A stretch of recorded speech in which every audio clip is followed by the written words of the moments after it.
Now we're getting to the fun part. Let's take a look at the networking on the wireless side. First, let's compare wired and wireless networks. For wired networks, for instance, if our PCs, PC1 and PC2, want to access the internet, I have to connect them to our switch using an Ethernet cable, right? And the transmission medium, of course, is this Ethernet cable. It's solid, right? A solid. Now, in our wireless network, if these PCs want to go online, right? If they want to go online, how do they do it? They need to communicate through the air, through this AP, sending data via electromagnetic waves dispersed in the air. You say our PCs want to connect to the internet, right? Do I need to package my data? I need to send data, right? So previously in a wired network, data was transmitted through Ethernet cables in a wired network. Now, how is data transmitted in a wireless network? It uses electromagnetic waves in the air to encapsulate data packets and transfer data. Got it? A student might ask, "Teacher, what exactly are these so-called electromagnetic waves?" Let's take a look. These electromagnetic waves, also known as radio frequency waves or just RF. Those of you who studied computer science in college should have taken a course on RF, right? You should have learned about it.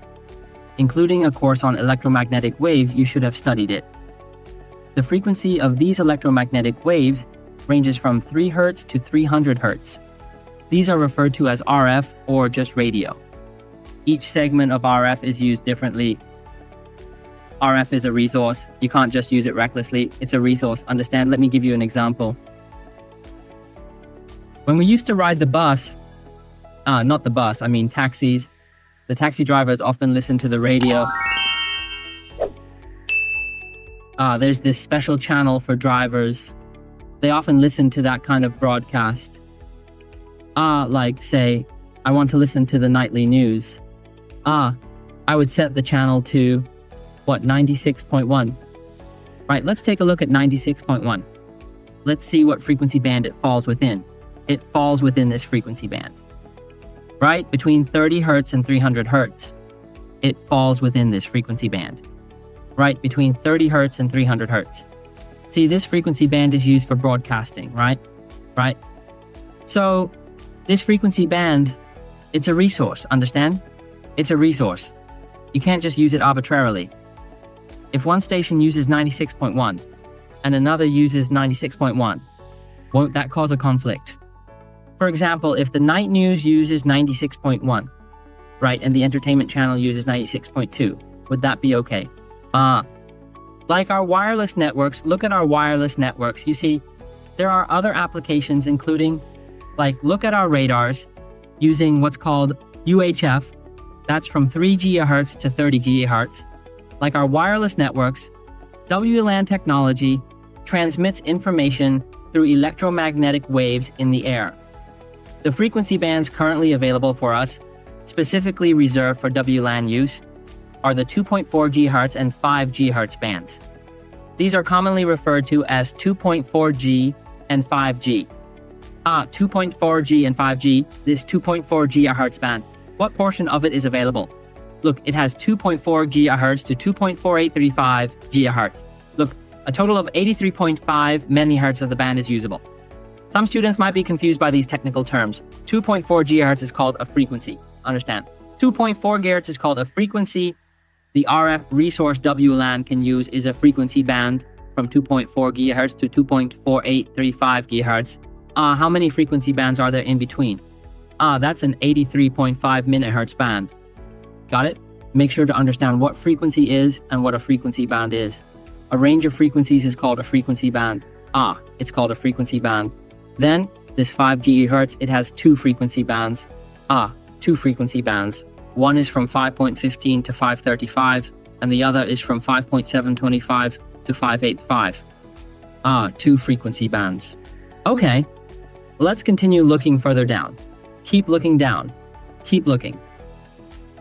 And this 2.4 GHz band has been divided into 14 channels, each with a frequency range of 20 MHz.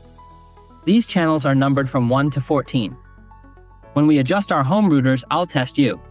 123.1 is wrong. 123.1. You see, for example, let's use this 2.4 GHz band to illustrate. Here we have a channel, right? We have a channel. If you don't make a specific selection, it will choose automatically. So what exactly is a channel? You see, the channel width. What does 20 MHz really mean? Let me give you an example. Watch closely. Just like we have a road, right? I take this road. How wide is this road? 83.5 MHz. This road is this wide. Then I divide this road into 14 lanes. There's lane 1, right? The far left is lane 1, and the far right is lane 14. And in between are lanes 2 to 13.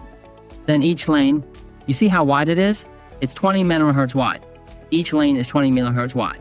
Each one has 20 MHz. Now some students might have a question. Teacher, with a total of 14 lanes, each 20 MHz wide, does that make 280 MHz in total? But now the entire road is only 83.5 MHz. How do I divide that? So the different lanes, they overlap. You get what I mean? This is lane 2. Look, its channels overlap with others. You understand my point? Let me give you an example. Now, I'm driving in lane 1, and you're in lane 14. Do we interfere with each other? If we're in the same space, and I use channel 1 to transmit data, and you, my neighbor, use channel 14, do we interfere? No interference, right? But if I'm in lane 1, and you are in lane 2, do we interfere then? There must be interference, because the lanes overlap, definitely, right? Because there's overlap between our lanes, there's bound to be interference. Understand what I'm saying?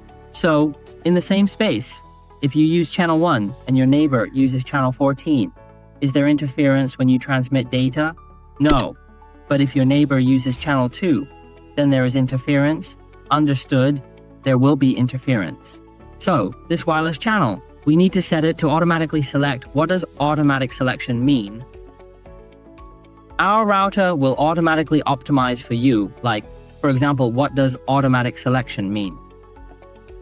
Our router will automatically optimize for you. Like, for example, it discovers your neighbor is using lane 2. So it assigns you a lane that does not overlap with lane 2, like lane 10, for example. Would that work? Or say lane 14, would that be okay? Sure. It automatically optimizes for you. Understand? This is what happens when you adjust your router. Got it? This involves all those technical terms we never really delved into before. Now, let me explain. What does channel width mean? Each channel being 20 MHz wide, the wider the channel, the faster your data transfer speed. Get it? The wider the road you have, not just any road, but each lane wider, the more traffic it can handle. Same principle applies. For instance, in our wired networks, how do we measure data transfer rates? Right? You might think the thicker the Ethernet cable, the faster the speed. That concept isn't exactly correct, but it's a visual analogy. The fatter a person, the more they eat. The thicker the cable, the faster the data transmission. Right. So in our wireless networks, how do we describe data transmission rates? The wider your channel, the more traffic it can handle, and the faster the speed. Now you see my point. This is the concept of channels, including the concept of frequency bands. Besides the 2.4G band, there's also the so-called 5G band. Got it? The 5G band has more resources available because it has 2 segments. Look, it has 2 segments, right? The 5G band's resources are richer because of this, because it has 2 parts, you see? It has 2 parts. This makes its resources quite abundant. The 5G frequency band is adjacent channels do not overlap. Look at its channels ranging from 36 to 64, right? And from 100 to 140, these are the lane numbers. That's how you should understand it. Then from 149 to 165, look, our 2.4G has 11 channels, right? Starting from 1. Now look at our 5G. Again, look, right? Its channels, are they not the same as I showed in the PPT? Like 36, like 40, right? It's adjacent channels, they do not overlap. Look, there is no overlap between adjacent channels. Moreover, the 5G band also supports channel bonding. I can bond 2 20 MHz channels into 140 MHz two 40 MHz into one 80 MHz, and two 80 MHz into one 160 MHz. Is that possible? Of course it is. So now let's take another look at Xiaomi's router. See how it is described. Just like the overview. Look how it is described. Look, a 160 MHz high bandwidth, doubling the bandwidth, doubles the rate.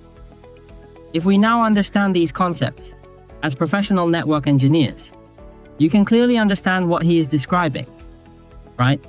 It's quite simple.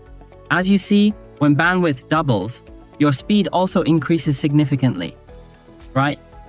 A student asked, "Teacher, if 5G is so great, right, and the 5G frequency band is so excellent, why do our routers support both frequencies?" Now, when we buy routers, they are dual band routers, right? Supporting both 2.4G and 5G. Do you know why? If 5G is so good, why don't they just cut off 2.4G and keep only 5G, right? Because the 2.4G band also has its advantages. Though 2.4G has slower speeds, it has better wall penetration. While 5G has faster speeds, its wall penetration is poor. For example, if you get up in the morning and want to use the restroom, if you are connected to a 5G Wi-Fi band, you will noticeably experience a weaker signal, right? The signal isn't full strength. But if you connect to 2.4G, though the speed is slower, you'll find the signal is full strength. A student asked, "Teacher, why does 2.4G have better wall penetration?" Let me give you a simple introduction. High school physics, whether it was in the first or second year, I've forgotten a bit. Let me briefly introduce it to you. 2.4G and 5G represent what exactly? They represent frequency. Someone might ask, what is frequency? It's the number of vibrations per unit of time. The number of vibrations per unit of time. For instance, the top is 2.4. The bottom is 5G. Think about it. In a unit of time, which vibrates more frequently? Perhaps 2.4G only vibrates twice. Just twice, but 5G vibrates at a faster rate, right? It might vibrate 3 times. 3 times. The rate of vibration per unit of time is called frequency. Then the y-axis, which is the vertical axis, what does this height represent? What does it represent? It represents amplitude, right? It represents amplitude. Then, the time it takes to vibrate once. Like when I vibrate once, what does that time represent? It represents the period. I don't know if you still remember from high school physics. The time it takes to vibrate once represents the period. It represents the period. Then vibrating once, what does the x-axis represent? It represents the wavelength. Can you understand this? It represents the wavelength. The length of one wave, the length of a complete wave, represents the wavelength. Now look, does 2.4G have a longer wavelength, or does 5G have a longer wavelength? Clearly it's 2.4G, right? The longer the wavelength, the better its ability to penetrate walls. The shorter the wavelength, the poorer its ability to penetrate walls. So, 2.4G has excellent wall penetrating capabilities, but comparatively slow network speeds. While 5G has faster speeds, its wall penetrating capability isn't as good because 5G has a shorter wavelength. Do you understand now? These wireless related knowledge should be quite interesting to learn, as they are closely related to our lives. Whether at work or in daily life, these professional data you will encounter, right? Including setting up a router. What are all these things? What channels? What bandwidth? What are all these things? You will encounter them. All right.